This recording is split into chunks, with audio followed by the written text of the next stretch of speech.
darmos continuidade, o arquiteto Catone já pode vir à mesa. Eu gostaria de fazer alguns registros, por favor, de presenças que estão sendo registradas.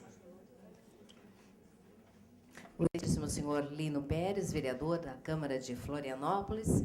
Gostaria também de fazer o registro dos secretários municipais de São José, que estão aqui presentes, secretária de Educação, Mary Hang, a secretária de Serviços Públicos, o secretário Michel da Silva Schlemper, o secretário de Segurança, Defesa Social e Trânsito, secretária Andréia Irani Pacheco Rodrigues, também presente o secretário de Desenvolvimento Econômico, Ciência e Tecnologia, Fernando Souza, o secretário de Planejamento, Bernardo Meyer, secretário executivo de Projetos Especiais, Rodrigo de Andrade, secretária adjunta de Assistência Social, Rita Furtado, também presente aqui no nosso seminário, secretário adjunto de Serviços Públicos, Agostinho Pauli, e o superintendente da Fundação de Meio Ambiente, Eduardo Bastos Lima. Então, os secretários do município de São José, até porque ele é o nosso principal tema, né,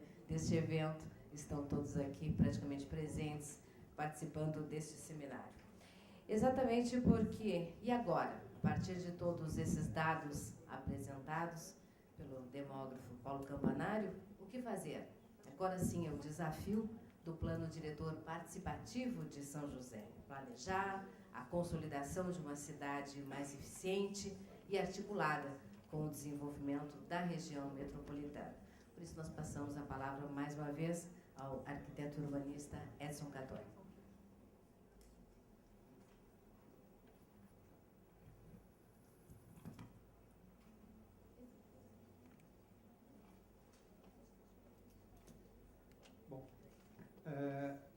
Depois daquela breve introdução para situar os presentes em relação ao caso de São José,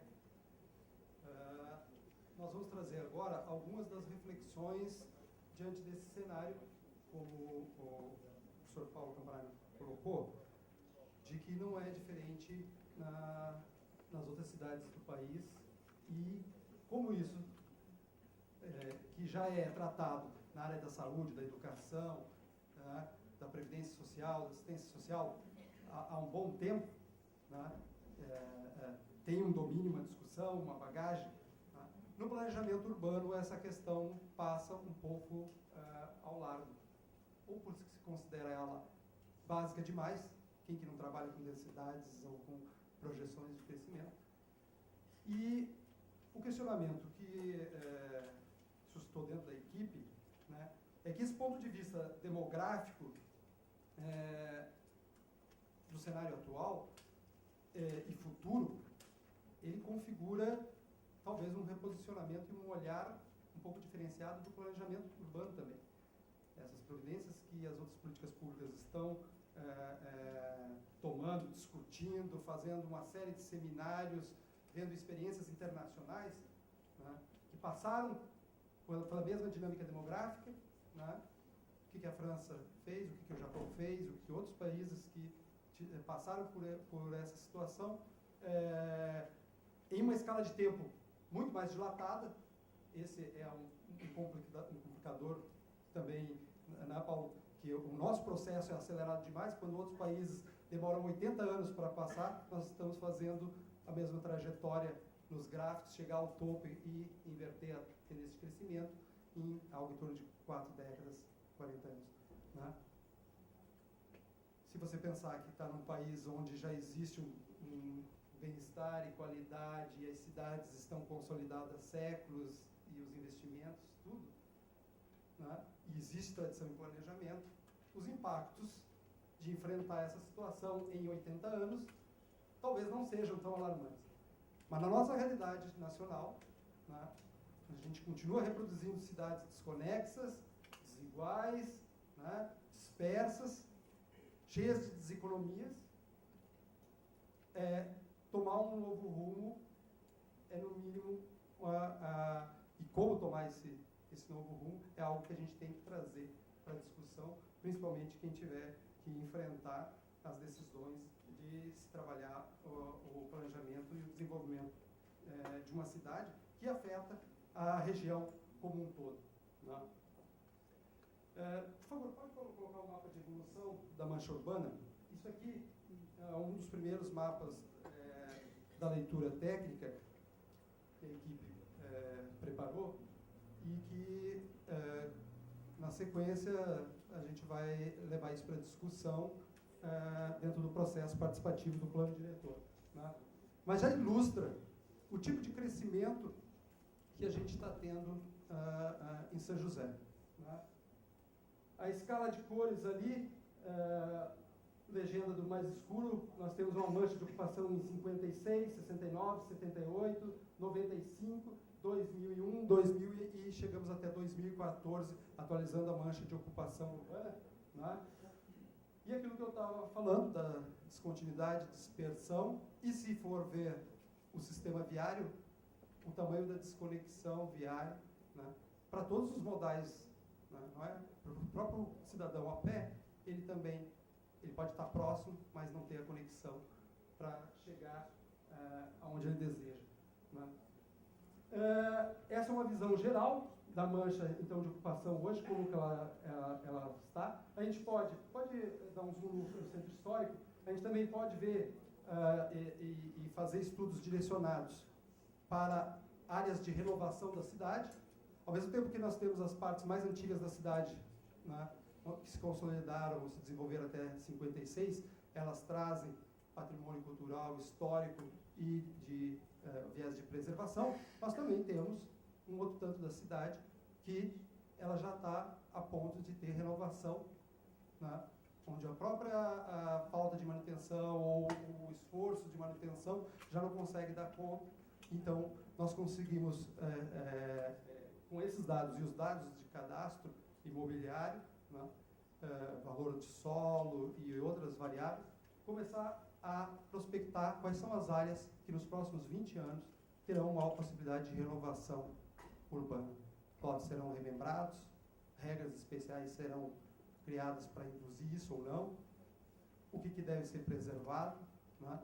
Então, desse mapa, uma série de outras vão ser elaborados para a gente poder começar a quantificar, né? O plano diretor ele precisa lidar basicamente para organizar os espaços. Quais são essas demandas de espaço, né? E aonde que nós vamos buscar esses espaços com segurança jurídica, com segurança à vida e ao patrimônio, com segurança para os investimentos públicos, né, que vão se sobrepor, né? Ninguém quer fazer investimento em infraestrutura que jamais seja usado, recuperado ou usufruído pela sociedade, porque ela vai ficar pagando. A cidade é um grande condomínio, onde a gente pode pagar uma conta altíssima de condomínio, se ele não for bem gerido e bem equipado e bem alocado e otimizado. Em última instância, a atratividade das cidades, a competitividade delas, a capacidade de dispor de recursos para qualificar esses espaços todos que ela é responsável, o poder público é responsável de fornecer serviço, depende de uma capacidade de se autofinanciar. E isso sai dos próprios contribuintes, em grande parte. Buscar uma cidade que otimize esses investimentos e a sobreposição desses investimentos de infraestrutura, né, pode ser uma alternativa bastante óbvia, muito difícil de se colocar na prática. Porque todas essas gradações de crescimento que a gente vê nesse mapa estão atrelados a valores de solo que foram deixando ao longo do tempo uma série de áreas vazias, né? A gente quantificou aqui. Vamos só mostrar os dois gráficos pequenos, são dois diagramas de área equivalente, para a gente poder entender isso com 3 recortes de tempo, né? A mancha urbana, primeiro lá, de 78, ela foi representada nesse primeiro módulo ali, onde tem 1.221 hectares, e o salto que foi dado entre 78 e 2001 foi praticamente uma ocupação de 2,4 vezes, né? A área se expandiu. Para 2010, nós passamos dos 1.221 hectares para 3.647 hectares bruto, ocupação bruta. Né? Já no lado, a gente fez a mesma diagrama de equivalência, só que agora considerando população. A data mais próxima que nós tínhamos da mancha urbana de 78, né, era os dados do IBGE de 80, então com 79 mil habitantes. Fizemos o mesmo módulo para fazer a comparação direta, essa leitura, e para 2000 a população cresceu 2,2 vezes a da data base que a gente tomou, né, que era de 1980. Ou seja, a gente está vendo que a população cresce numa taxa menor do que a expansão. De cara dá para perceber o que vai acontecer com um daqueles Ds que eu falei, né, no modelo de... Nós estamos crescendo e crescendo com densidades cada vez menores, mas isso pode ficar pior se a gente não tomar algumas decisões para reverter. Pode passar para o mapa, Félix, por favor.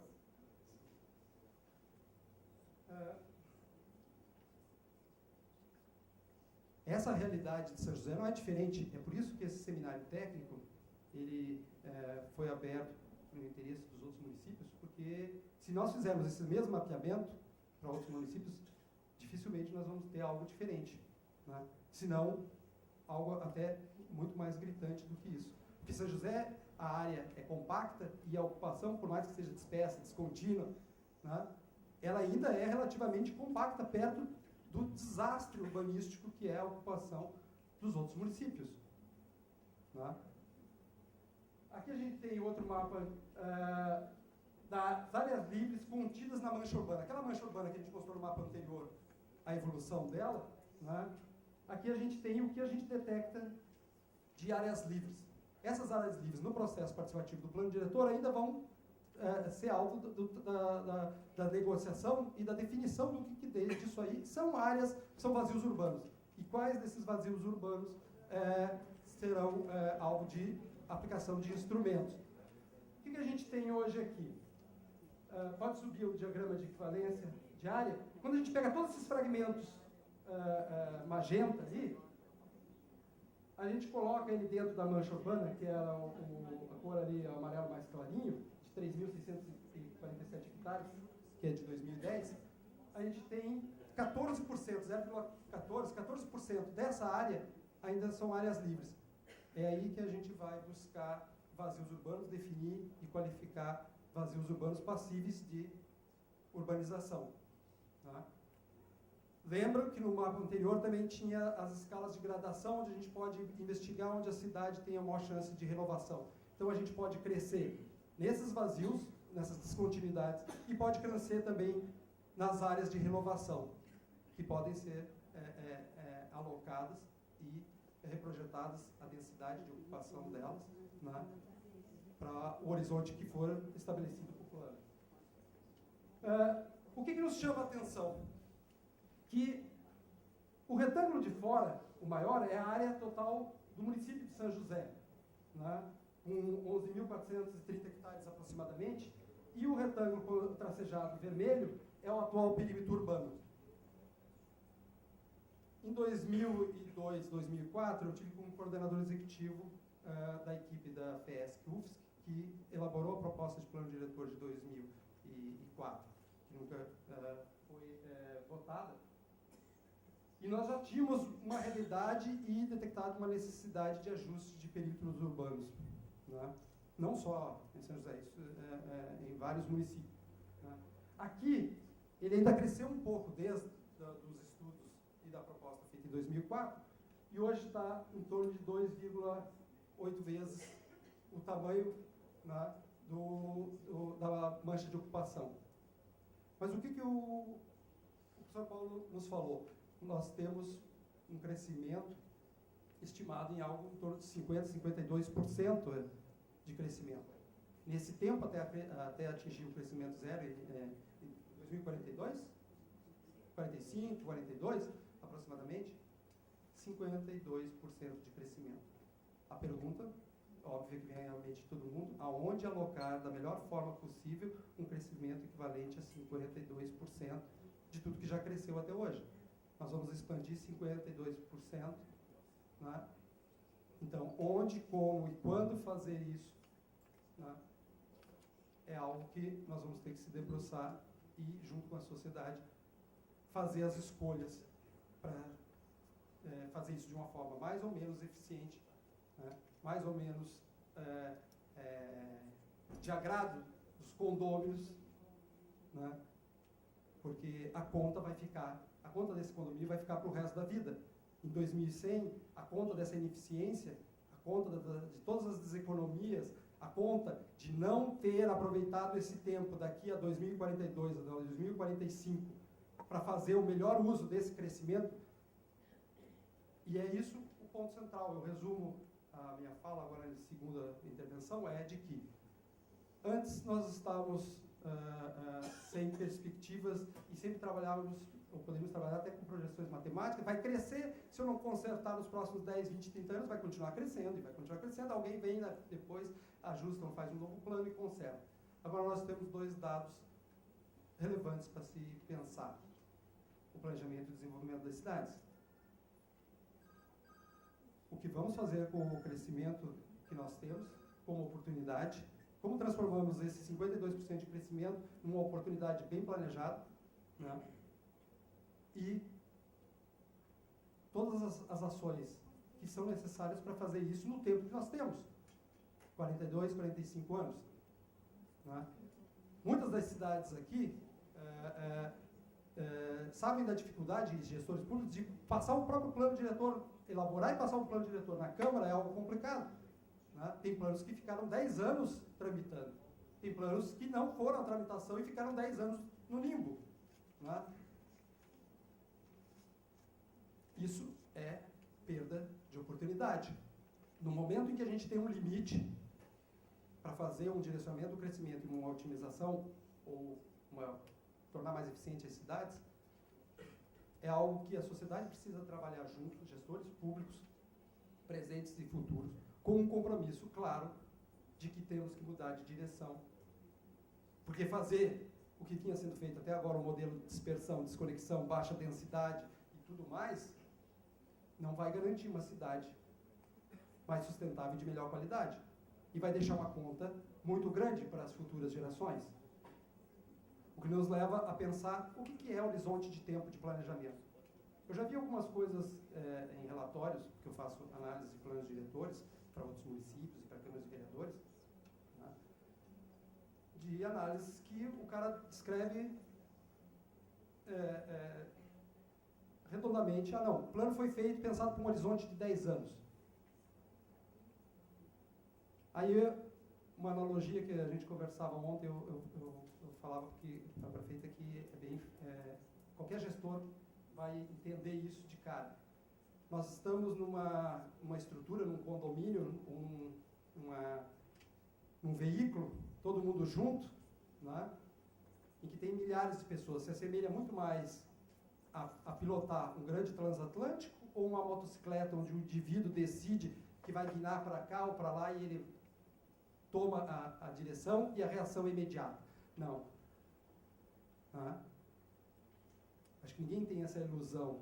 E quem está na prática ou na frente tendo que tomar decisões sobre o destino de um território e do seu desenvolvimento e da forma como esse desenvolvimento vai dar, sabe que, na fala tanto da prefeita como do prefeito, como do presidente da Câmara, de que hoje as pessoas têm que lidar, os gestores públicos têm que lidar, e o cidadão não compreende isso, e talvez tenha que compreender, o processo participativo nos ajude a fazer essa sensibilização também, de que decisões de 15, 20, 30 anos atrás, ou a omissão de decisões, criam problemas, que para manobrar esse grande transatlântico com 220 mil pessoas, tem uma inércia tão grande, que se não bem aproveitado esses 40, 45 anos, né, nós seremos cobrados historicamente.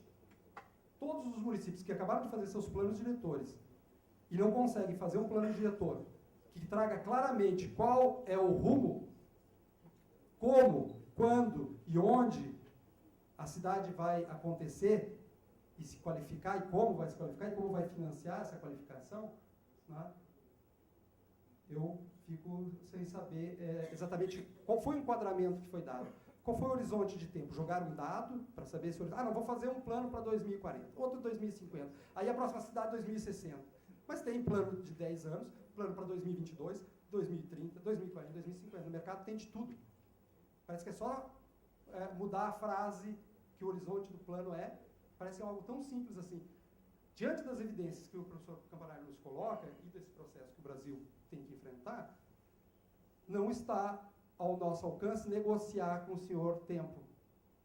Nós só podemos, no máximo, nos aliar ao tempo e não fechar os olhos a essa determinação, a essa tendência, e como trabalhar da melhor forma possível com o tempo que temos. Pode passar? Eu quero só exemplificar, então. Pode passar o da... Isso, densidade. Né? Como a coisa pode se complicar. Vocês viram as manchas de ocupação urbana, a evolução ao longo de alguns recortes temporais? E agora, a gente vê aqui a densidade. Pode dar um zoom maior? Mostra só os... Aqui, ó.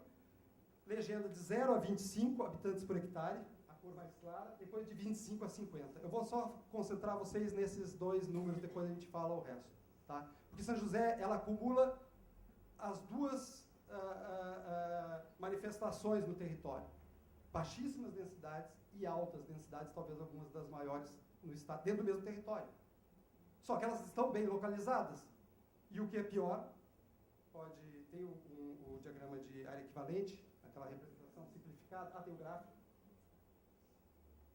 Até 25 habitantes por hectare são 44% do território. Nós estamos fazendo uma subutilização, uma ocupação de baixíssima densidade. 18% de 25 a 50. Por que eu pedi para ficar com essas duas faixas de densidade? Os municípios estão se mexendo agora em relação a desenrolar uma questão que pareceu importante. O que é área consolidada urbana? O novo Código Florestal, a lei de regularização, né, se articulam e trazem uma definição de área consolidada, dando direitos à regularização de áreas consolidadas, até 50 habitantes por hectare. Quanto soma isso daqui? 62% estariam abaixo de 50 habitantes por hectare, escapando da determinação legal da lei federal de sequer alcançar o direito à regularização. Se nós continuarmos reproduzindo isso, será que nós vamos fazer um novo código florestal para retirar todas as APPs e ainda baixar os 50 habitantes por hectare para 25, menos de 25? Porque 25 ainda tem 44% da ocupação. Eu falei que podia complicar. E pode. Tem muito mais coisa.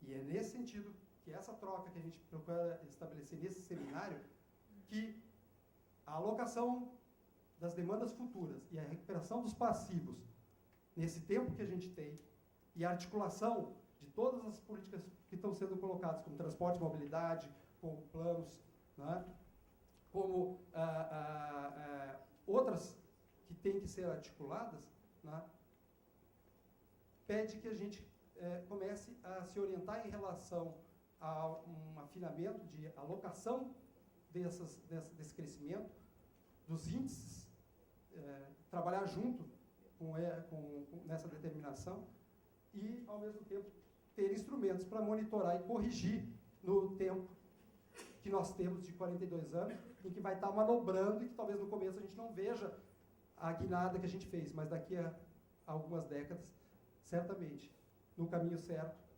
errado, a gente não estará indo. Né? Sempre vai ter uma incerteza, né? Como nas várias projeções, mas um pouco melhor preparado do que a maioria daqueles que já fizeram seus planos de qualquer forma, ou que nem fizeram, então, achando algum jeito de escapar às obrigações de fazer um plano, né? Isso é mais do que cumprir uma obrigação legal. Né?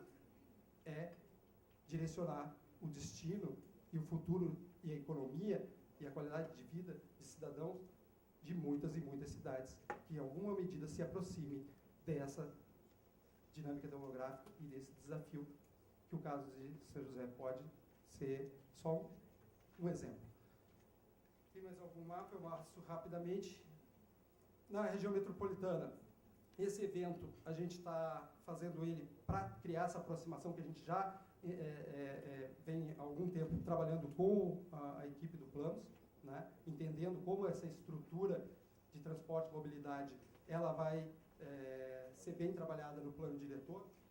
Esse é um mapa que daí a gente não pode se limitar aos limites políticos administrativos. A gente precisa começar a trabalhar e saber quem tem informações e nos trocar, porque, como o Guilherme depois vai colocar, né, o Planos traz uma missão muito importante para São José. Além dos 52% de crescimento inercial, né, nós vamos ter que alocar oportunidades de emprego, trabalho e talvez população para poder equilibrar o crescimento e não ir tudo para o centro, né, ficar tudo na ilha, como uma solução para a ilha e para o sistema todo. Todas essas questões, né, nós vamos estar dispostos a trabalhar, e começa com essa disposição de fazer mapas, né, e tentar entender e tentar trocar com quem mais tem informações, né, concessionárias públicas, estudos da universidade. É por isso que foi estendido esse convite, momento, para todos que pudessem ter informações, organizações que pudessem ter informações que nos trouxessem, de alguma forma, a sua visão. Olha, nós trabalhamos com a concessionária de energia, de água, trabalhamos com tais e tais projeções para os municípios, trabalhamos com tais e tais diretrizes, né?